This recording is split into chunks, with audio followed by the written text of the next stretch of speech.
প্রত্যেকটা জায়গা থেকে, প্রত্যেকটা স্তর থেকে প্রত্যেকটা মানুষ কিন্তু আজকে শুধুমাত্র আসছেন শুধুমাত্র আমাদের নতুন মুখ্যমন্ত্রী, যিনি আমাদের নতুন মুখ্যমন্ত্রী হতে চলেছেন শ্রী শুভেন্দু অধিকারী শপথ গ্রহণ অনুষ্ঠান অংশগ্রহণ করবে বলে তারা কিন্তু দূর দূরান্ত থেকে ছুটে আসছে এবং তাদের সাথেই আমরা এখন কথা বলে নেওয়ার চেষ্টা করব। সুদূর পুরুলিয়া থেকে কিন্তু আমাদের সাথে আমরা কিন্তু তাদের সাথে কথা বলে নেব এখন। ভবিষ্যৎ নিয়ে কতটা আশাবাদী দাদা?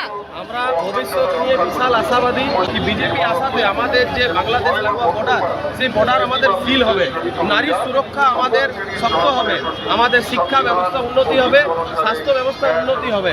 যে মানুষকে ভয়ে রাত্রেবেলায় বেরোতে পারতো না মহিলারা, সেই মহিলারা এবার রাত্রেবেলায় খুলে বেরোতে পারবে, নানান জায়গায় কাজ করতে পারবে।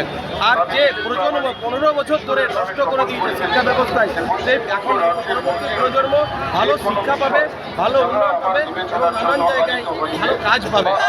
সন্দেশখালীর মানুষদেরকে কিন্তু আমরা পেয়ে গেছি এখন আমাদের সাথে। পশ্চিমবাংলা জুড়ে যে হিন্দু মার খাচ্ছিল, হিন্দু সনাতন ধর্মী মানুষরা আজকে যদি বিজেপি না জিততে পারত, তাহলে আমাদের সব ঘর বাড়িতে লুট করা যেত, অনেক কিছু হতো। আজকের আমরা 100 বছর আমাদের প্রজন্ম বেঁচে গেল এই পশ্চিমবাংলায়।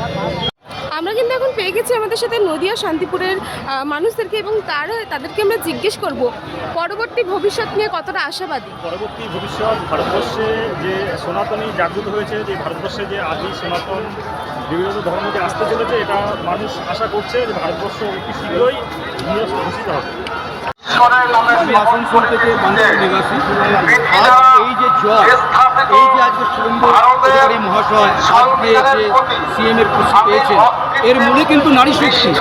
আজ যদি পশ্চিমবাংলার নারী শক্তি না জাগতো, আজকে নারীরা যদি আমাদের মা বোনেরা যদি পাশে না থাকতো, তাহলে হয়তো এই জয় আমরা ভারতীয় জনতা পার্টির থেকে আমরা পেতাম। ভবিষ্যৎ নিয়ে কতটা আশাবাদী নতুন সরকার গঠনের পর? প্রচণ্ড আশাবাদী। এত ভালো ম্যান্ডেটারি পেয়েছে, এত ভালো সবাই মিলে ভোট দিয়েছে। আমরা একটা আশায় আছি যে যেসব অন্যায়গুলো হয়েছে, বিশেষ করে নারী নির্যাতনের উপরে যেটা হয়েছে, সবার আগে চাই সেগুলোর একটা ভালো একটা রায় আমরা চাই। এটা সরকার দেখুক সেগুলোকে, যা দুর্নীতিগুলো হয়েছে, 26,000-এর চাকরি গেছে, তারা একটা ভালো একটা বিচার হোক। আর কর্মসংস্থান, সবথেকে বড় জিনিস কর্মসংস্থান। আমাদের কর্মসংস্থানটা এটার জন্য মানুষ আমরা প্রচুর পিছিয়ে পড়েছি। আমাদের এখান থেকে বহু শিক্ষিত ছেলেমেয়েরা এদিক ওদিকে সেদিকে চলে যাচ্ছে, বাইরের স্টেটে চলে যাচ্ছে। আমরা চাই আগে সেই সমস্ত কিছু ধীরে ধীরে ধীরে ধীরে একদিনে সম্ভব না।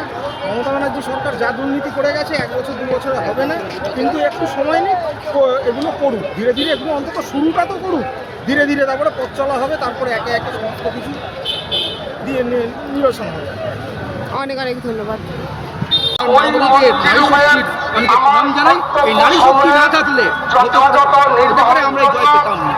নারীরা জেগেছে বলে আজকে এই জয় আমরা পেয়েছি।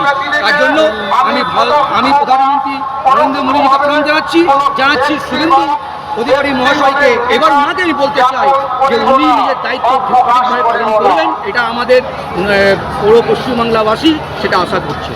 আমরা রাজারহাট গোপালপুর থেকে এসেছি, আর আমাদের যার সাথে আমরা এসেছি দুয়ারি। আমরা ভীষণ খুশি যে আমরা আমাদের হিন্দু সমাজটাকে এগিয়ে নিতে যেতে পারছি। দুর্নীতি এতদিন চলেছে, যে অবস্থা এতদিন চলেছে সেটা বাকিটা সবাই বলবে। আমরা সাধারণ মানুষ, আমরা নেমেছি, জানি যেটা হবে, তাই না আমরা আজকে সাপোর্টটা করেছি, তাই না আজকে সাপোর্টটা করেছি বলে এসেছে। শুধু আমি না, আমরা সাধারণ মানুষ এটাই দিয়েছে, আর প্রত্যেক মানুষ আমাদের সাথ দিয়েছে, তার জন্য আজকে